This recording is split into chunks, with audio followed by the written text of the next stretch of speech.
ॲडलेडला आलं की प्रत्येक माणसाच्या किंवा प्रत्येक जर्नलिस्टच्या मनात एकच विचार असतो की कसंही करून सर डोनाल्ड बॅडमनच्या आठवणी जागवायच्या। दुर्दैवाने सर डोनाल्ड बॅडमनला भेटता आलं नाही, कारण नशीबच नव्हतं म्हणतात तसं। परंतु डोनाल्ड बॅडमनच्या कथा ऐकताना खरोखर वेड लागतं।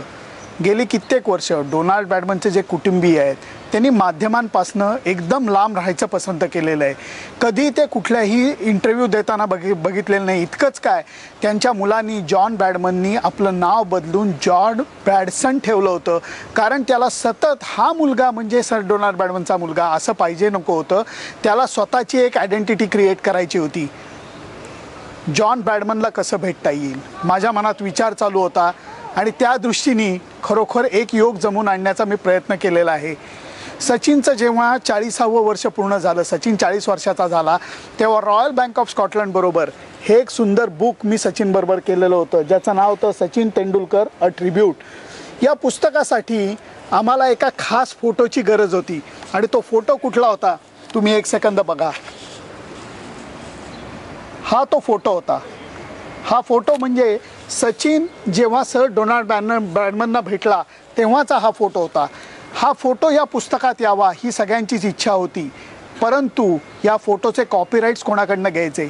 मी पहिल्यांदा या फोटोग्राफरला भेटायचा प्रयत्न केला, तो मला भेटला नाही। फोनवरती भेटला तेव्हा त्यांनी सांगितलं मी साऊथ ऑस्ट्रेलियन क्रिकेट असोसिएशन म्हणजे सॅकाला त्याचे राईट्स विकलेले आहेत। सॅकाला जेव्हा मी भेटलो तेव्हा सॅकाने मला सांगितलं आमच्याकडे ते राईट्स नाही आहेत, आता हे राईट्स जे आहेत ते डोनाल्ड बॅडमनच्या फॅमिलीकडे म्हणजे जॉन बॅडमनकडे आहेत।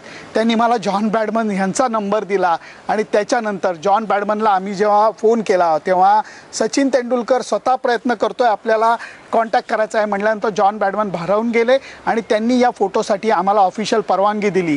ही झाली कथा। आणि त्याच्यानंतर खास पद्धतीने मी हा मेसेज लिहून आणला।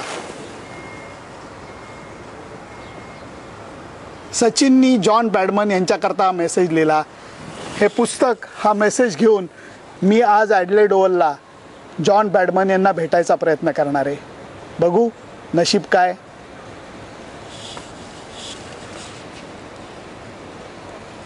माझं नशीब नक्कीच फळफळलं, कारण त्या पुस्तकाने जादू केली। जॉन बॅडमन मला स्वतः भेटले आणि त्यांनी माझ्याशी खूप गप्पासुद्धा मारल्या। ते मला सांगत होते की त्यांचा मुलगासुद्धा क्रिकेट खेळतो, पण त्याला आता क्रिकेट सोडून ते टेनिसमध्ये घालतायत, कारण परत ते आडनाव आलं की लोकांच्या अपेक्षा वाढतात, चर्चा चालू होतात।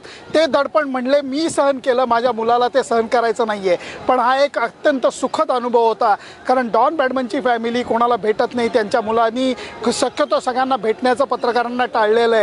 फक्त मला ही संधी मिळाली त्याचं कारण माझ्याकडे पुस्तक होतं आणि सचिननी दिलेला संदेश